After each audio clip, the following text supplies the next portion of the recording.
Olá, boa noite.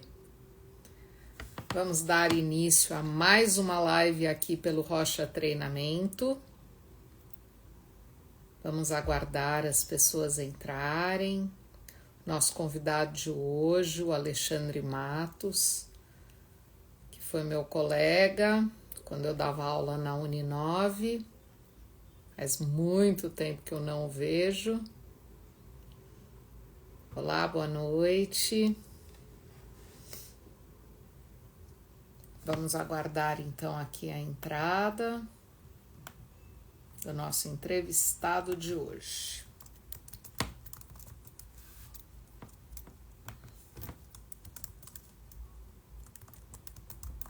Boa noite.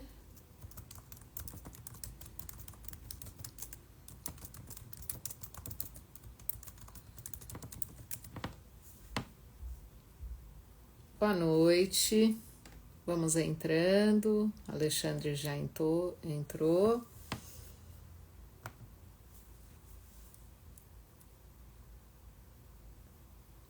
O Alexandre agora solicita a entrada para participar da live. Eu trago você para dentro.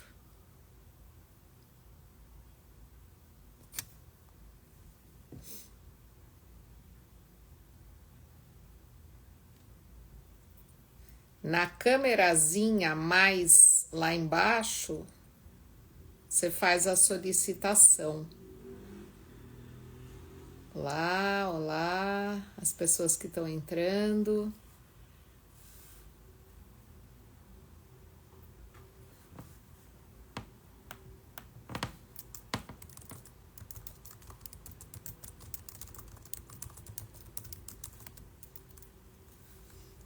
Deixa eu ver se eu consigo te ajudar. Precisa ter um pedido. Isso.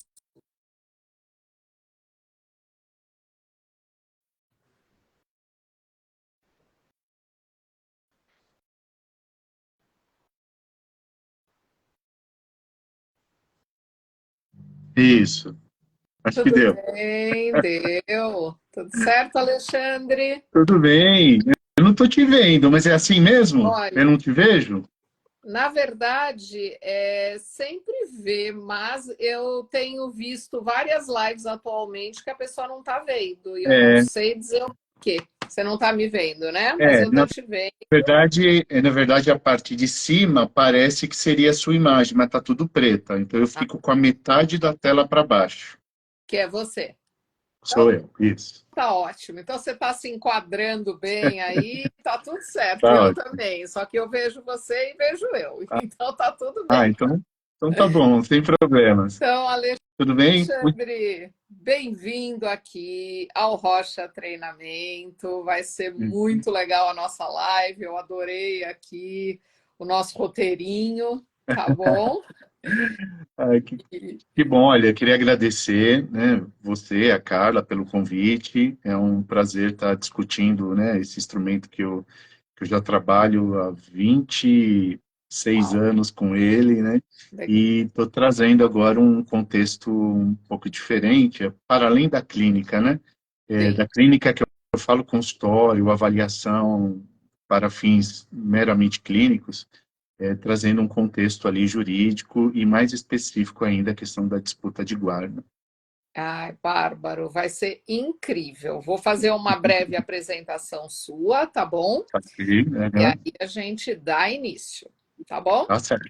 Uhum. Então, em primeiro lugar, eu, representando aqui o Rocha Treinamento, dou as boas-vindas a todos os presentes, especialmente ao Alexandre Matos, que foi meu colega e colega da É, Carla é isso mesmo. na docência na Uninove, né? Eu sinto Isso. muitas saudades de todos os meus colegas. O Alexandre era uma pessoa muito querida. E vou fazer uma breve apresentação dele, então. O Alexandre se formou em psicologia pela Universidade Presbiteriana Mackenzie, sempre buscando aprimoramento. Especializou-se em psicologia da saúde pela Unifesp e em terapia cognitivo-comportamental pela PUC do Rio Grande do Sul. Além disso, fez mestrado e doutorado em psicologia social pela PUC de São Paulo. A prática clínica dele abrange extensa experiência em psicoterapia com adultos, complementada pela realização de avaliações psicológicas voltadas tanto para o contexto clínico quanto pericial. Atualmente, a vida que ele exerce, né, em termos profissionais, é ativa na clínica, em seu consultório particular, onde ele proporciona suporte psicológico. Paralelamente a isso, ele assume a função de perito por nomeação no Tribunal de Justiça do Estado de São Paulo, contribuindo, então, com o conhecimento especializado dele para questões judiciais. Então, aqui a gente tem o suprassumo, porque a gente tem alguém muito, muito atualizado, né, no Rocha e avaliação pericial.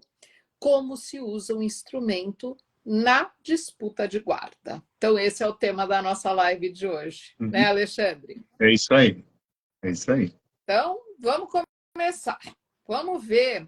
Eu queria falar um pouquinho com você, Alexandre, antes da gente entrar aqui no nosso roteirinho, eu queria ouvir um pouco de você, da sua experiência com o Rocha. Me conta um pouquinho, onde começou, como é que você começou com esse enamoramento pelo Rocha?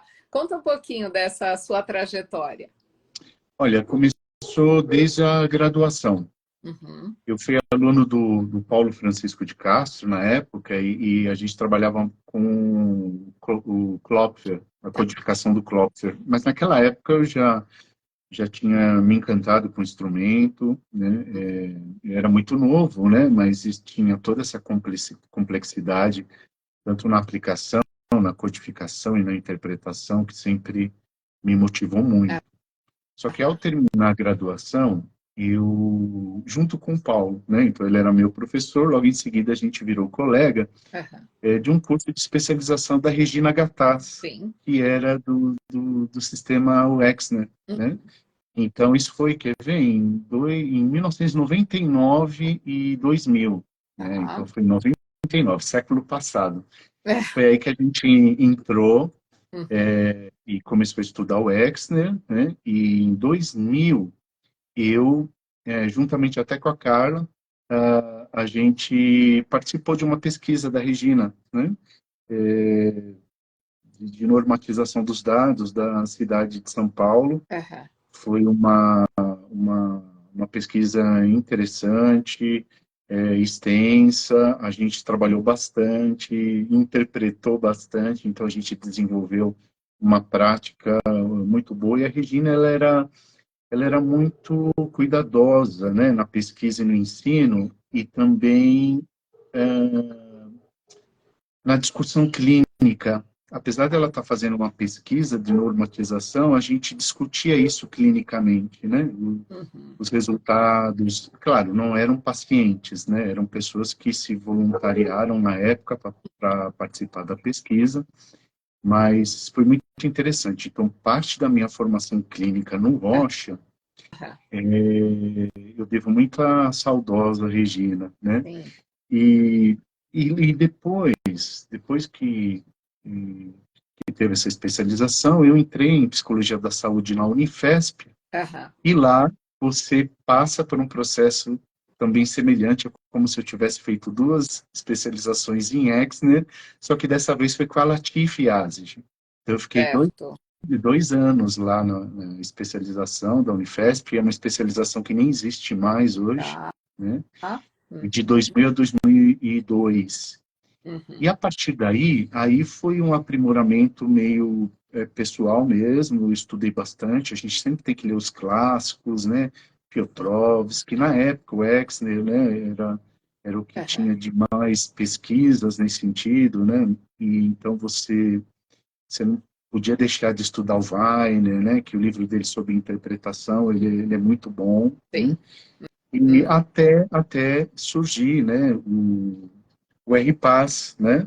E o RPAS trouxe modificações muito importantes, né? Alguns dados, alguns índices do sistema Exner, segundo os pesquisadores do RPAS, não tinha muita segurança estatística, então eles propuseram esse modelo, né, de codificação e interpretação, que aí também eu passei a estudar o RPAS, mas eu confesso que clinicamente eu ainda gosto muito do Exner.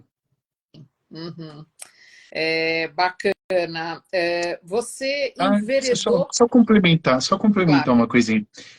Mas em 2010, eu ingressei no Departamento de Perícias do Estado de São Paulo para ser perito de avaliações do funcionalismo público. Então, são pessoas que ou estavam de licença, ou iam se aposentar, então precisava fazer algum tipo de avaliação psicológica. Então, o Rocha também foi um instrumento muito utilizado por mim, pela equipe da qual eu participava, e foi aí a parte da perícia no Isso eu ia Estado. Agora, a perguntar. perícia no Tribunal de Justiça é de 4 anos para cá. Então, E esse trabalho que você exerceu no Estado, ele era um trabalho de concurso público ou não, CLT? naquela época a gente foi comissionado, né? Eu precisava de uma equipe, então entrou eu e mais 2 psicólogas também ligadas, né, a, a Unifesp na época, a Daniela Esquivel e a Juliana Leonel. Então nós 3 que já trabalhamos com a Latife, e então a gente usava o Rocha nesses instrumentos, nesses trabalhos de perícia, quando também era necessário, que nem a gente tem que avaliar o caso, que às vezes a gente não precisa usar um instrumento tão complexo por questões um pouco mais simples, Tá. né? Mas é um trabalho como perito por um cargo comissionado, não era concurso. Tá, bacana.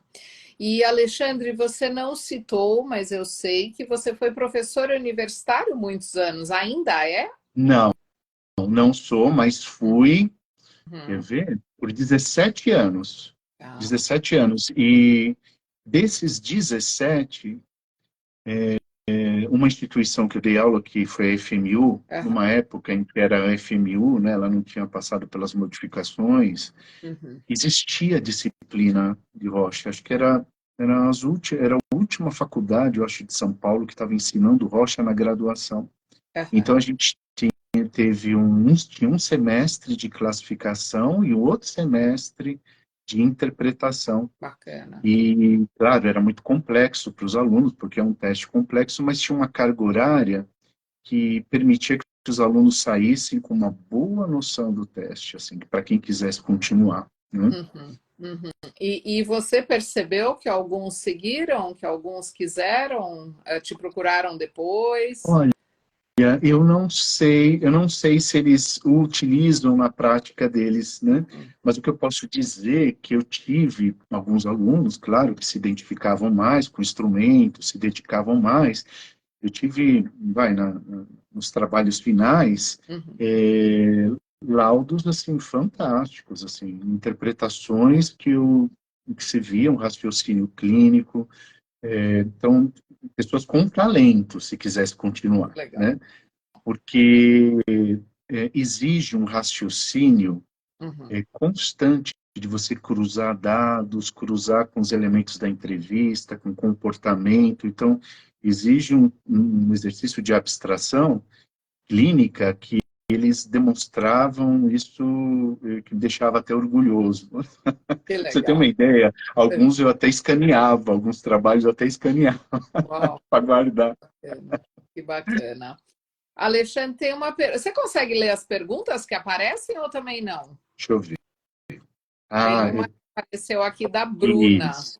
Eu estou vendo a Nayane agora, Bruno, acho que não. Eu não tenho como subir, né? Tá. Tomar. Então, deixa eu Eu não... perguntar aqui a da Bruna que vem antes. Quantos protocolos, em média, uma pessoa pode fazer em perícia em um período de 1 a 5 anos no Brasil? Nossa, nunca fiz esse cálculo. Tá. De 1 a 5 anos no Brasil, quantos protocolos ela consegue fazer? Isso vai É. depender. Isso vai depender Uhum. que tipo de perito você é. Então, vamos lá, se você é concursado, então você está vinculado a um fórum, tá? Então a demanda de trabalho é muito maior. Sim.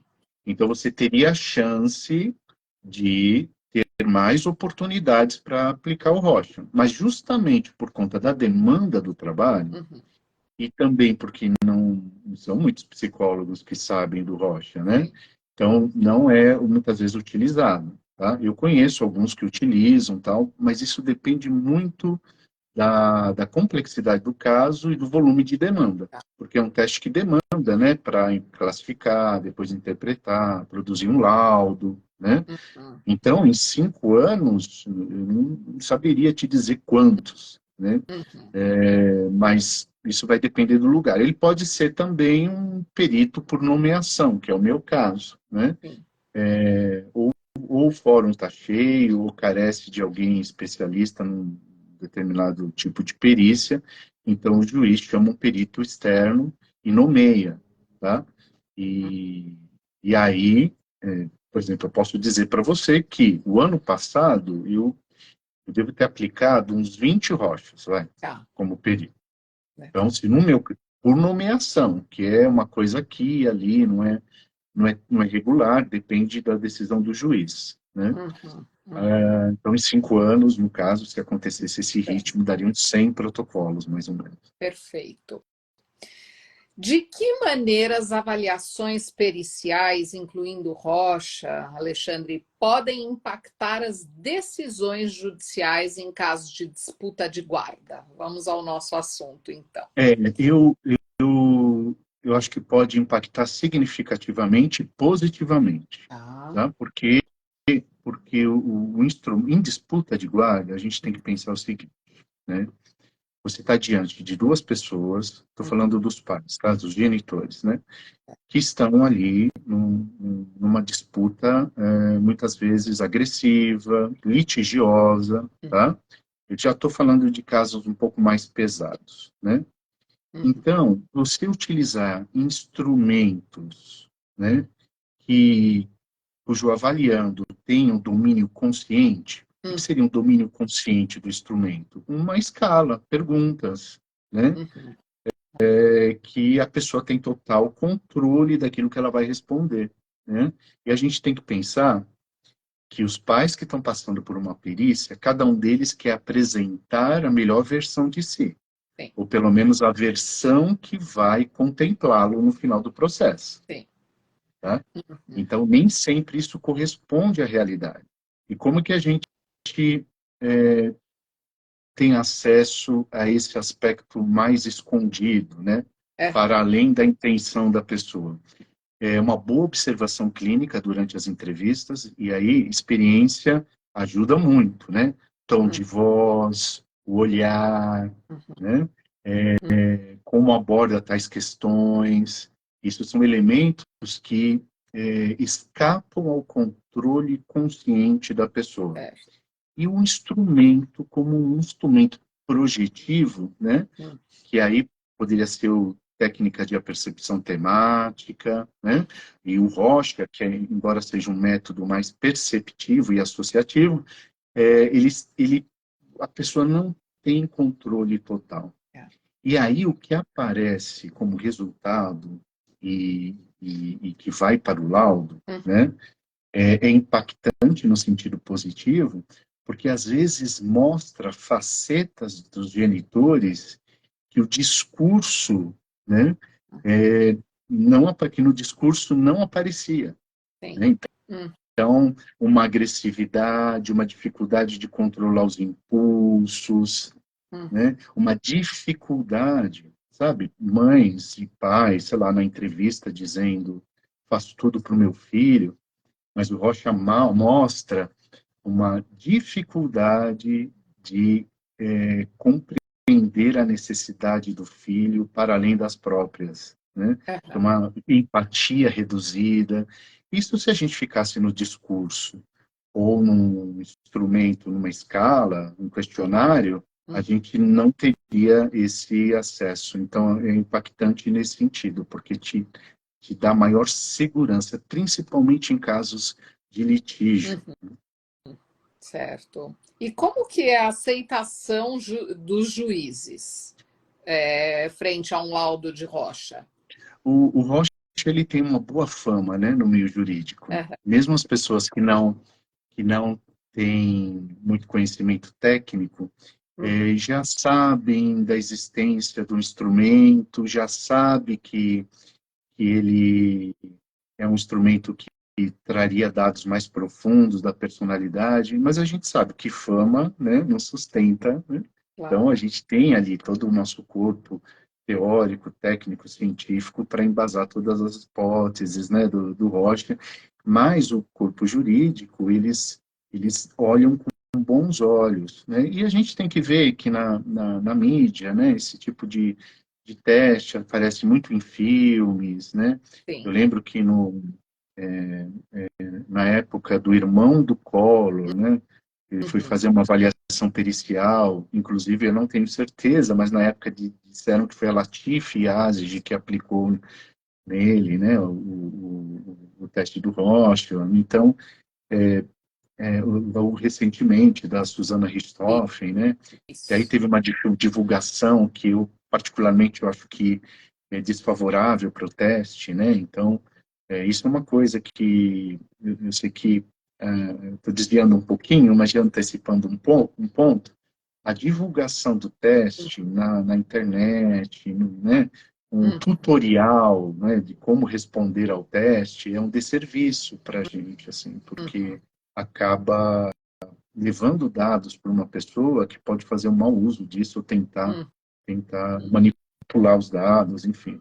Mas Claro. a recepção, respondendo a sua pergunta, a recepção é muito favorável. Que bacana, Sim. que bacana, que bom. A gente poder, né, contribuir com a justiça dessa maneira produtiva, E né? quando A, você a, faz, quando você faz um laudo, né, consistente, baseado no Rocha, e você oferece, né, para o juiz dados muito significativos para a decisão dele. Então, se o juiz percebe ali, né, uma consistência, ele, muitas vezes ele usa o teu laudo citando na sentença dele. Então é muito bom, né? Mostra o quanto os juízes respeitam esse instrumento, né? perfeito, perfeito. Aqui nos foi informado que foi a Regina Gattas que fez, Foi a parece, o Regina? laudo. Tá, É. eu achei que teria sido a Latif. Vamos lá, então, que eu acho que a gente vai para uma parte aqui muito importante da nossa entrevista, né?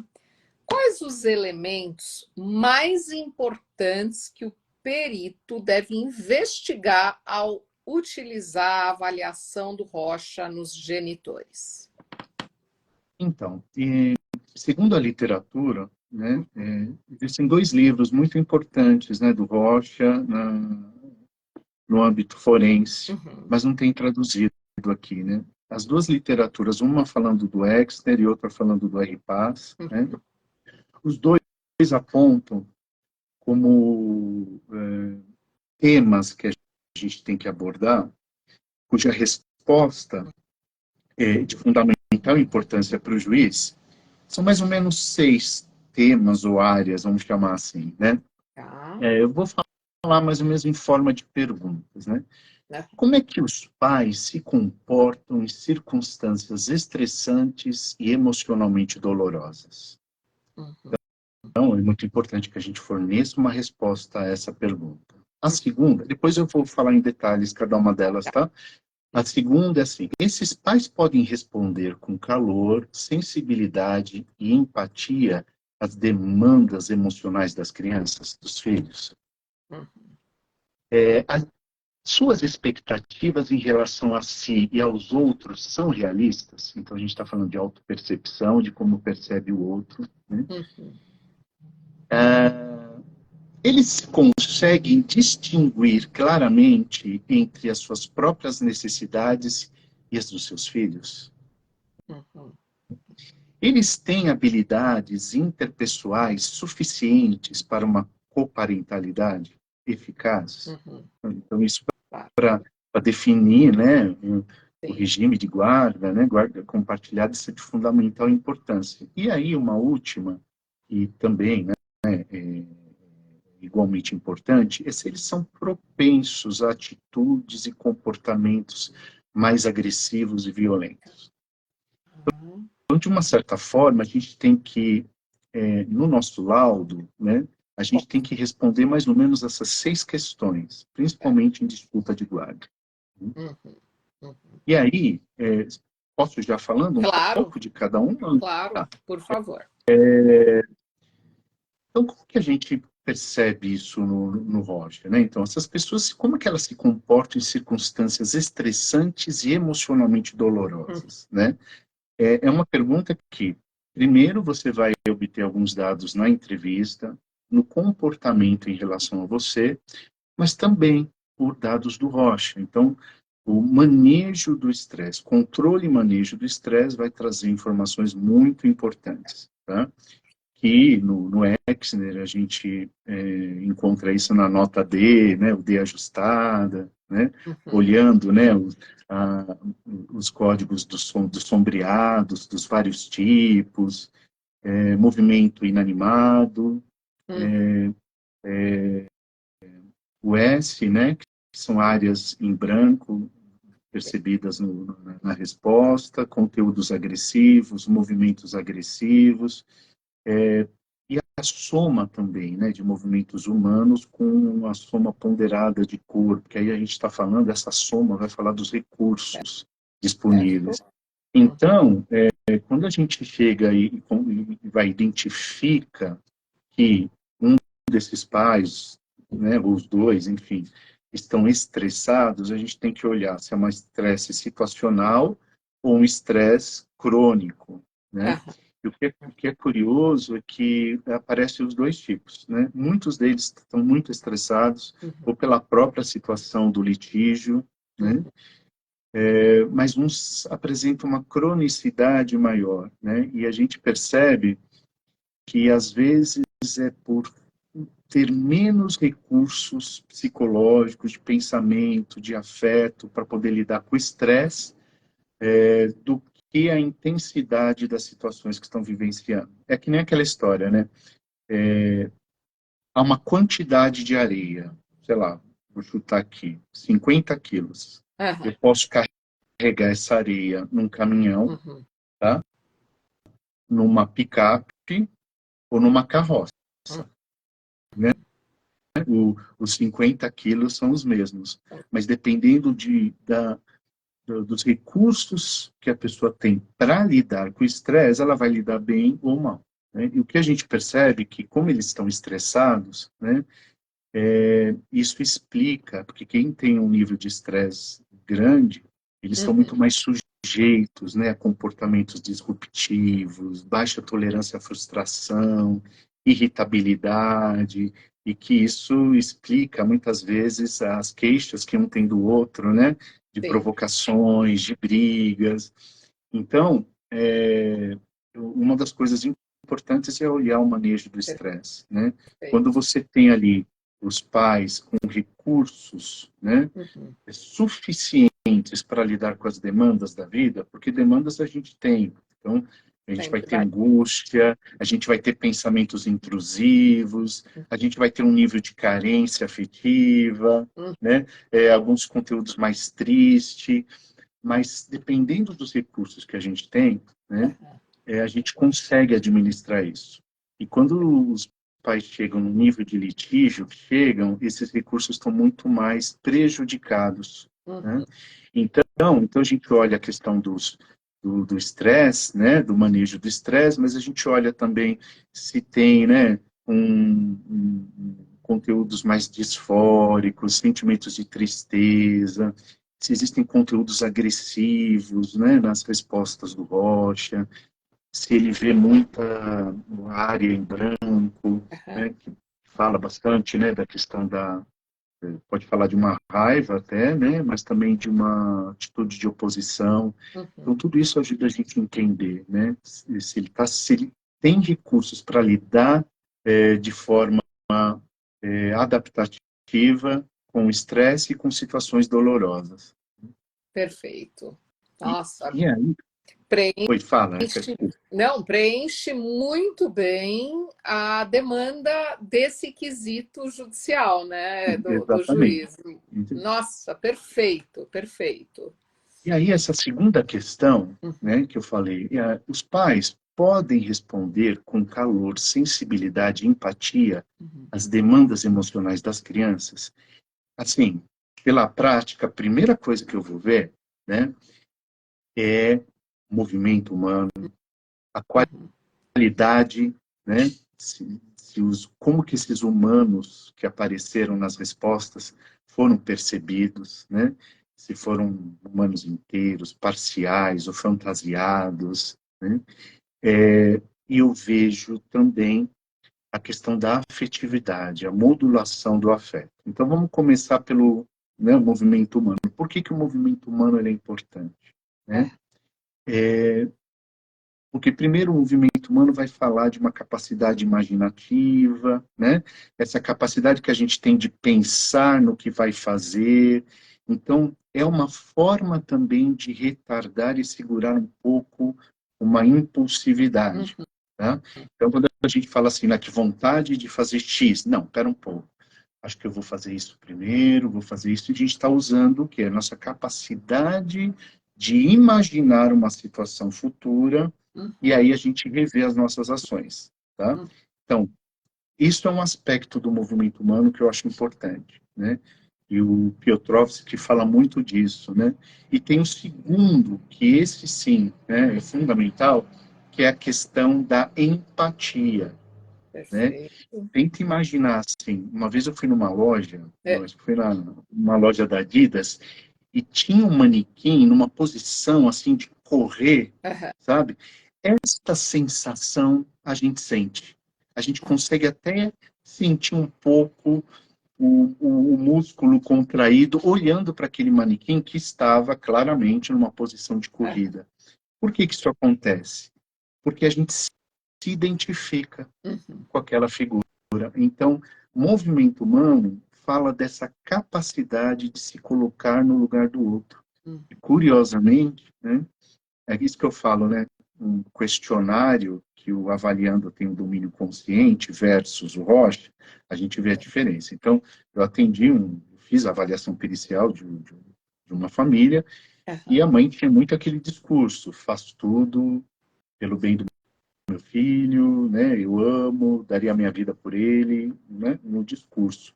Mas ela não apresentava nenhum movimento humano. Uhum. E também os outros dados do Rocha, como humano inteiro, humano parcial, também ela não via nenhum ser humano, viu um ser humano e ainda era perto parcial. Então, isso, juntamente com outros dados do Rocha, porque aí é bastante complexo, foi mostrando, né, que a capacidade dela empática era muito reduzida. Uhum. E, mas não é porque ela era, como diz assim, né, um sociopata não tem empatia, né?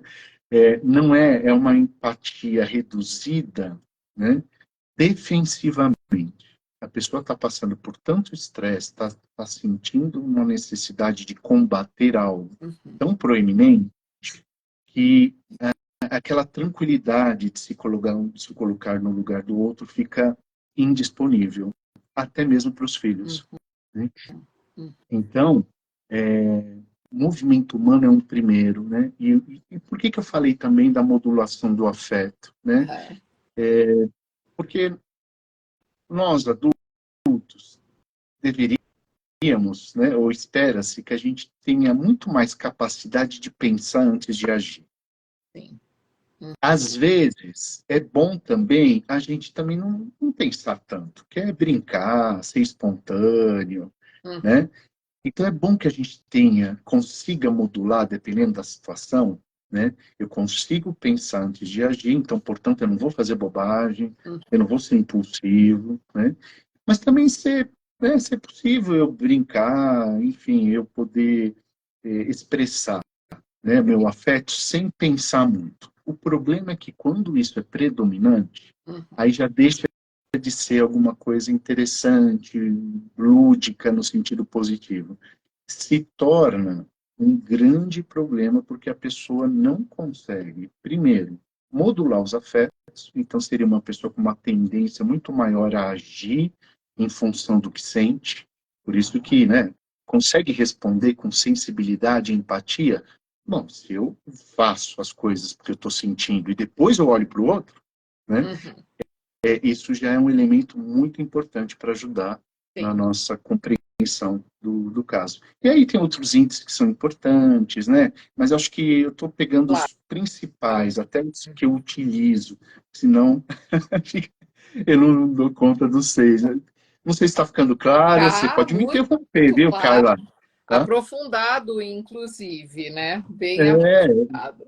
agora, claro, por exemplo, o RPAS, ele já pede para a gente olhar o COP, né? A sua de cooperação, que faz todo sentido. Uhum. Os outros índices a gente vai olhando. Eu peguei o primeiro que eu olho, porque se aí tiver um problema, eu dou uma olhada nos outros para ver se compõe aquela compreensão que eu estou tendo. Tá? Perfeito, perfeito. E a terceira questão, né, que assim, eles têm expectativas em relação a si mesmos e aos outros, Uhum. de maneira realista.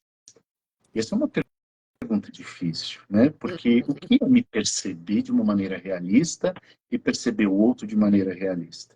É Uhum. olhar as coisas como realmente são, não como eu desejo que sejam, Uhum.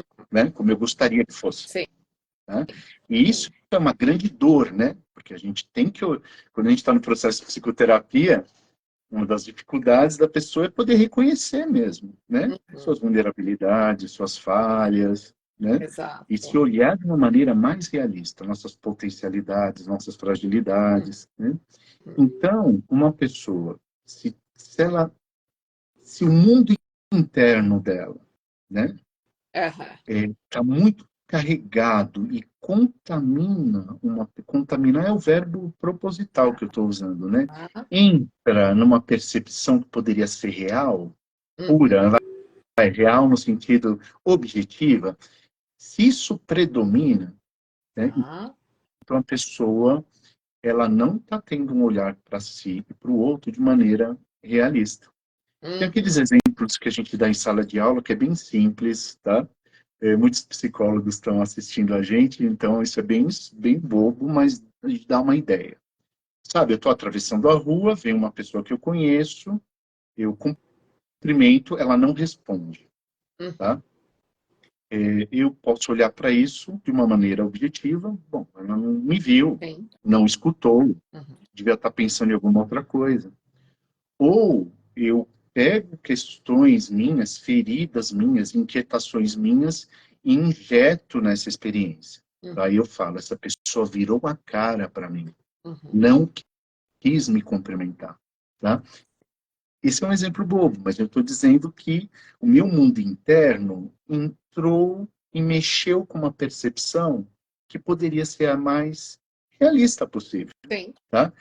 É Uhum. isso que a gente tem que ver, né, no Rocha. Né? Esses pais conseguem olhar para a situação do divórcio, para o ex-cônjuge, para o filho e para si próprio de maneira realista, ou tudo é distorcido, né, por Aham. compreensões, experiências? Né? E como que a gente vê isso? Também, né, uma das coisas importantes é ver o conteúdo humano, né? Uhum. Então, espera-se que a gente, mais maduro, consiga ver num protocolo muito mais figuras humanas inteiras do que parciais ou fantasiadas. Mas isso não significa que mesmo uma pessoa, uma maturidade psíquica, ela não tenha essas questões parciais, essas percepções parciais. Isso é necessário porque a gente está em constante evolução, né? Sim. Sim, Então, certeza. quanto mais essa pessoa Uhum. vê um humano por inteiro, ela está Uhum. dizendo para a gente, né, que ela consegue ter uma visão do outro mais realista, ver o outro como ele é e ver a si próprio como que é, inteiro. É essa a ideia, se ver por inteiro. Uhum. Quando a gente vê muito parcial ou fantasiado, é o que se dá isso, não, a pessoa virou a cara para mim, vê só um elemento, né? Isso. E quanto mais parcial é a percepção do ser Uhum. humano, mais Uhum. sujeito a distorções ele está. né? Então, que expectativas que ele tem em relação a si e aos outros? Poxa, eu tenho que ver essa questão do humano inteiro, humano parcial, eu tenho que ver o índice de egocentrismo, né? O índice de egocentrismo, ele é importante, né? Porque ele vai mostrar para a gente o quanto da atenção ele está depositando em si ou no externo, tá? E também, se ele vê de maneira geral, não precisa ser figuras humanas ou qualquer outros perceptos de uma maneira mais distorcida, que é o que a gente, né, tanto no Exner quanto no RPAS, a gente fala do FQ menos, né?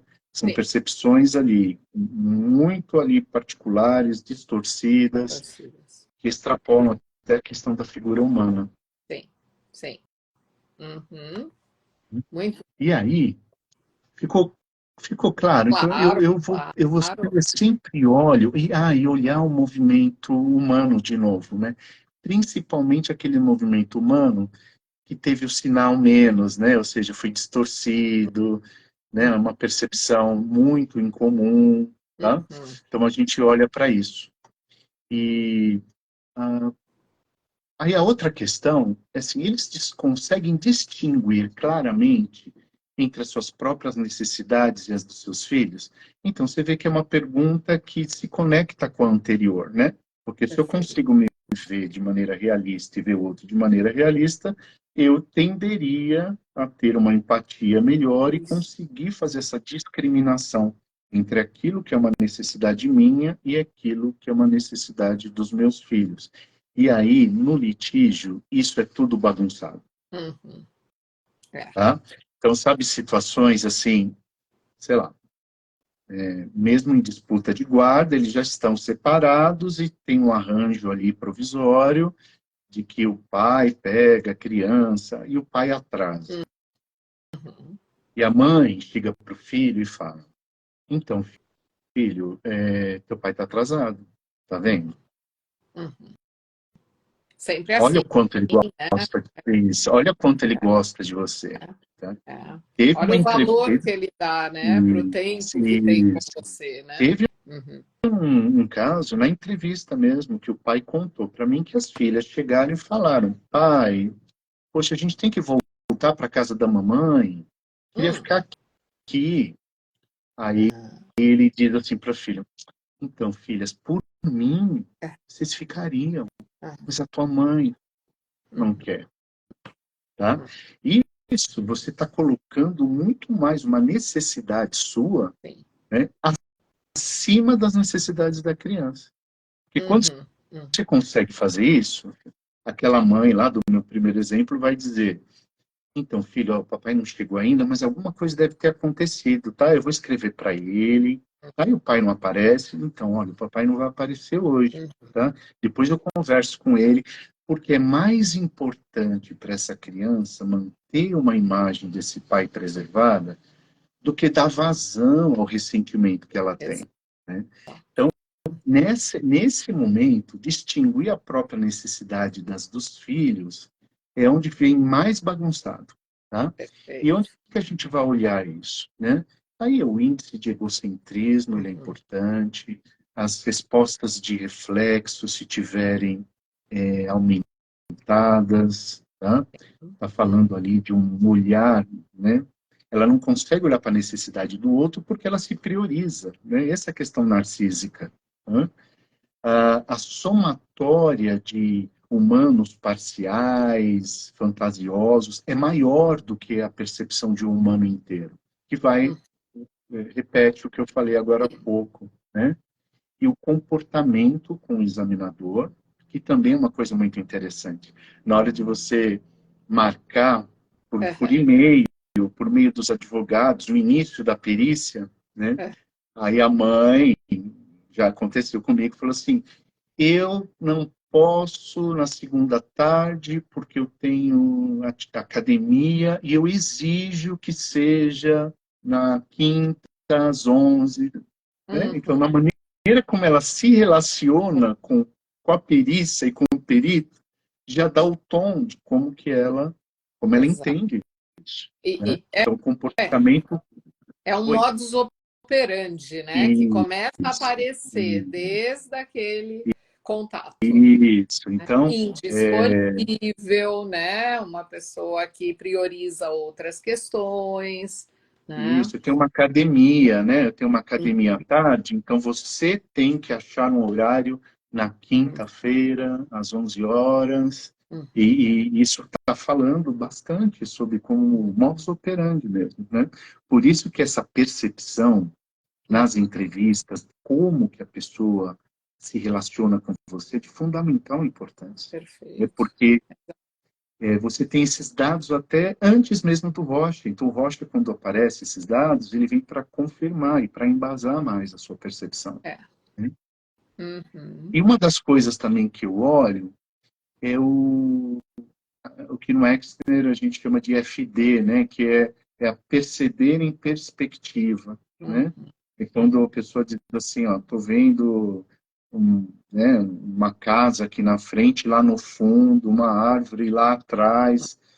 E é muito interessante, porque uma pessoa que consegue pegar uma prancha, que tem uma mancha bidimensional, né, e colocar ali uma perspectiva, ela também está falando da sua capacidade de olhar as coisas em diferentes perspectivas e de olhar a si próprio, né? Então, se Perfeito. eu tenho uma pessoa, um dos pais que tem zero, né, não apareceu nenhuma, não é um indicativo, Sim. né, principal de que ele não distingue a própria necessidade. Mas é uma informação de que essa capacidade, ou esse músculo, né, de introspecção está bem reduzido ou inexistente.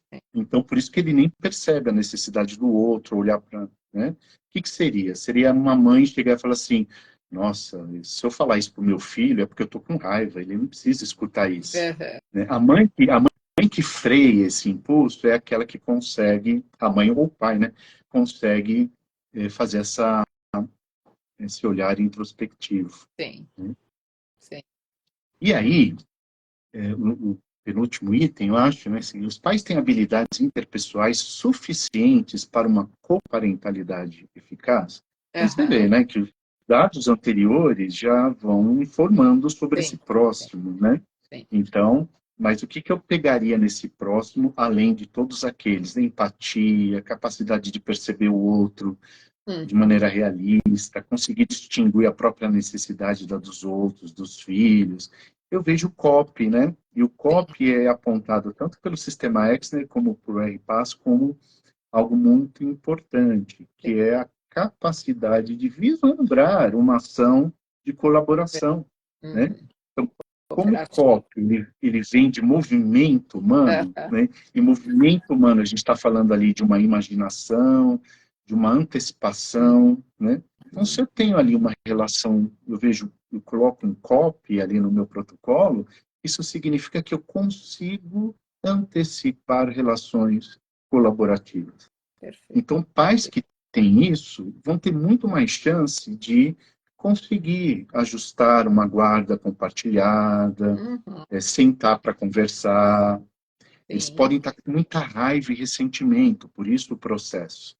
Mas Sim. se isso diminuir um pouco, esta capacidade de se engajar em ações de colaboração são presentes, né? Isso. E aí, lembra que eu falei do humano inteiro, né, imparcial, uma percepção boa de um ser humano, né?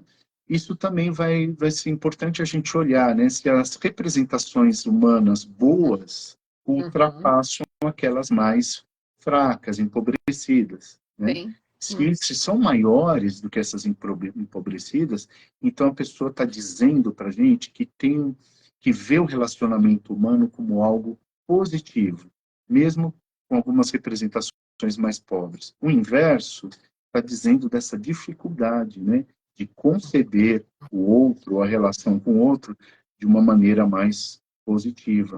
Madura também, né? Isso. E Isso aí, quando aparece o humano, né? O conteúdo humano, porque às vezes pode nem aparecer, né, Alexandre? então, olha, o movimento, vamos supor, quando não aparece movimento humano, né, Pode aparecer um humano estático depois, né? Uhum. Mas sempre é empobrecido também o conteúdo humano, porque a figura Uhum. humana, ela não foi uma fonte ali de identificação, uma Certo. fonte até positiva de referencial, Uhum. né? Então, é muito complicado. Agora, parte disso vem da própria questão do litígio, né? O litígio tenderia, se o litígio for muito grave, tenderia a diminuir um pouco a incidência de movimento humano nos protocolos. Olha. Uhum. E aí, para complementar essa parte, é bom a gente sempre olhar, né, movimento agressivo, Uhum. conteúdos agressivos, que são importantes, né? O, o lambda alto, isso Tá. no extra, tá? O lambda alto, quer dizer, a pessoa é muito mais fechada à experiência, né? Uhum. Ela não é sensível a vários estímulos, ela tende a ver o mundo de uma maneira cada vez mais estreita, Sim. né? Então, vamos pensar um lambda alto, né? Uma visão mais estreita e recursos diminuídos, lembra lá do caminhão, da picape, da carroça, Isso. né? Então, vamos pensar, visão estreita e uma carroça, vai, não tem tantos Uhum. recursos para lidar com as demandas da vida, então a gente está falando de uma falta de habilidade, né, Sim. de poder lidar com os relacionamentos humanos e com os conflitos que dali podem surgir. Então, isso é uma coisa que eu olho também, Uhum. tá? Uhum. No UR-Paz, você tem aquela representação humana, que é o MAP barra MAHP, né, que acho que é uma coisa bem importante a gente olhar, isso é que é a capacidade de estabelecer relações de autonomia, não se deixar contaminar pelo outro. Uhum. Todos esses dados do RPAS também ajudam muito a gente a entender essas habilidades interpessoais. Perfeito. Perfeito. Tem um último quesito ou já Tem, finalizamos? tem, Tem, não, né? tem o último. Nossa, passa rápido o Passa tempo, né? rápido, só temos 8 minutos. Eles são propensos a atitudes e comportamentos mais agressivos, né? Uhum. Aí tem uma coisa delicada, que é assim, aquela agressividade Uhum. do baixo manejo do estresse, de um mau manejo do estresse. Uhum. Se a pessoa não tem recursos para lidar com as demandas, ele vai ser irritável, Sim. vai explodir, Uhum.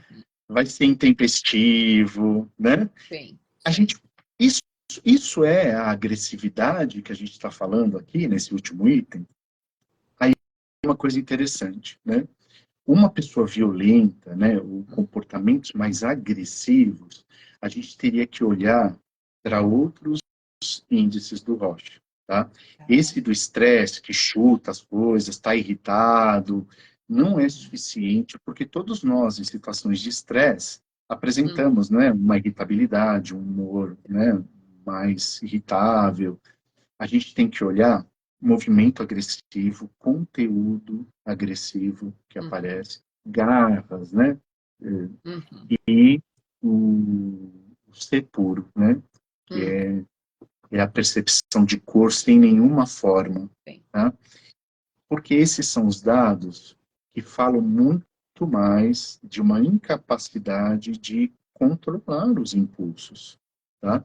Que é Uhum. muito mais estável do que o estresse. Uhum.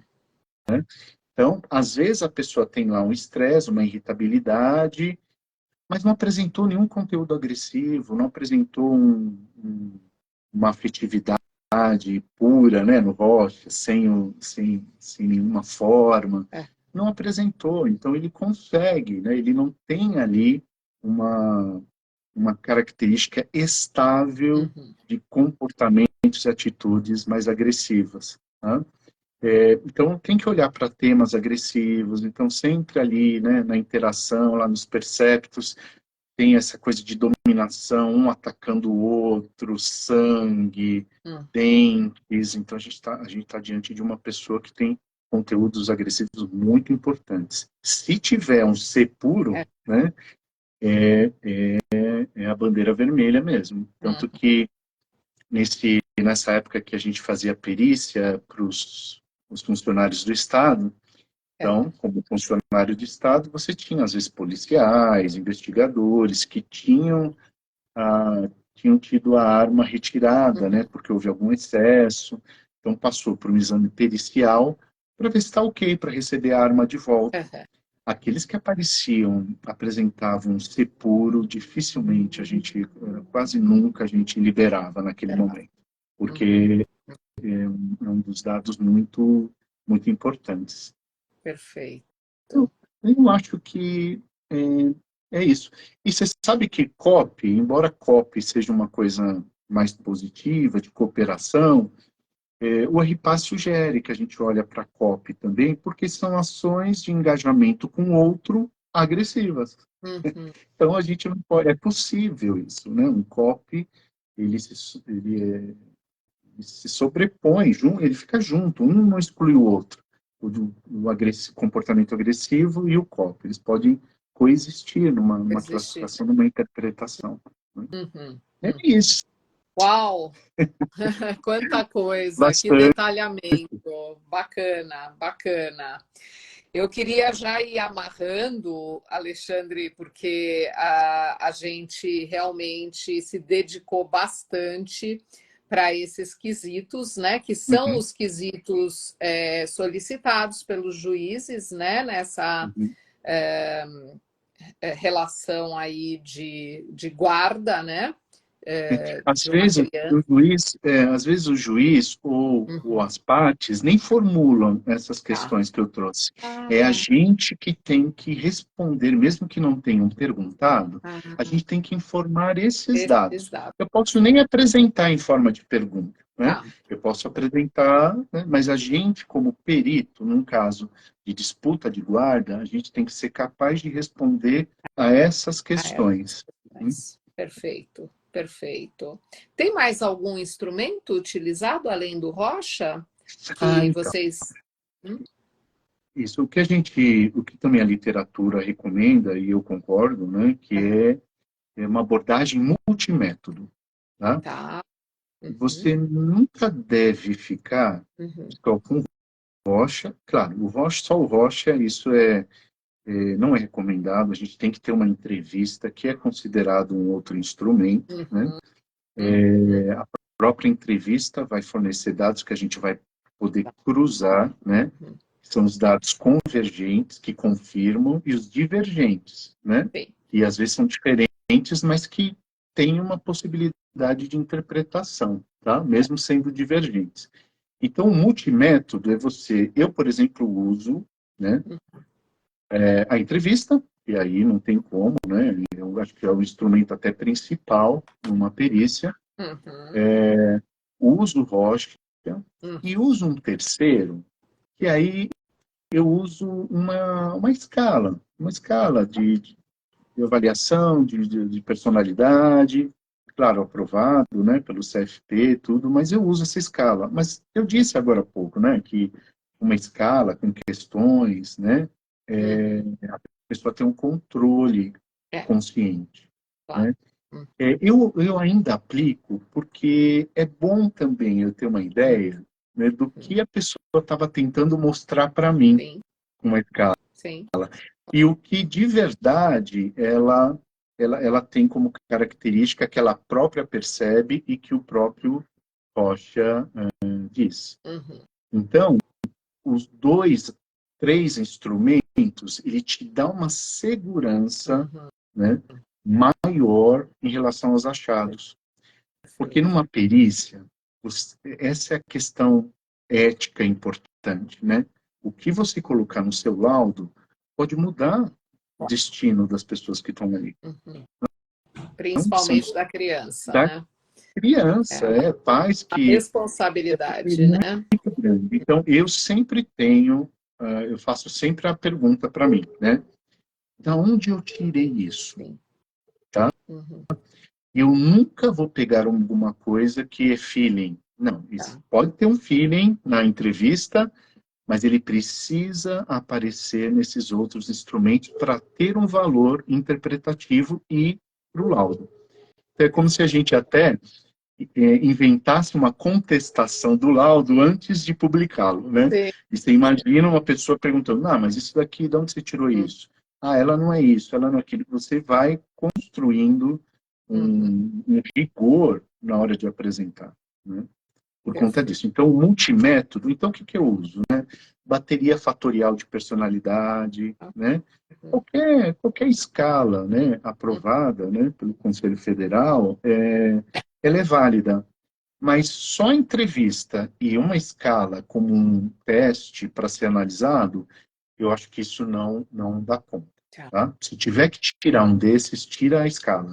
E fica com um teste mais projetivo, perceptivo, que a pessoa não tem o controle total do que ela vai dizer. Perfeito. Alexandre, foi um espetáculo, um show, essa live. Obrigado, foi um prazer. Eu pretendo usá-la, né? Sempre. Eu deixo ela assim, a gente tá com ela salva aqui no Rocha Treinamento e eu vou encaminhar para você também ficar salvo no seu Instagram, na sua página. Ai, que legal, obrigado. Aquela aula que a gente... Eu acabei não vendo algumas perguntas, acho que eu estava falando, apresentando, não, né? Então não sei se teve perguntas. Não, só teve elogios aqui. Foi incrível, excelente, muito obrigada. Eu que agradeço, espero ter ajudado, iluminado aí algumas questões, mas tem muito mais, né? Que é bastante complexo tudo, mas eu estou à disposição, né? Se quem quiser a gente volta a escrever conversar. para mim. Tá bom, Com hein? certeza, Alexandre. Foi um prazer estar aqui com você. Muito obrigada a todos. Sigam-nos aqui no Rocha Treinamento. E agradeço e finalizo essa live de hoje. Muito obrigada a todos os presentes. Muito obrigado pelo convite. Tchau, tchau. Obrigado a todos. Tchau. Tchau, tchau.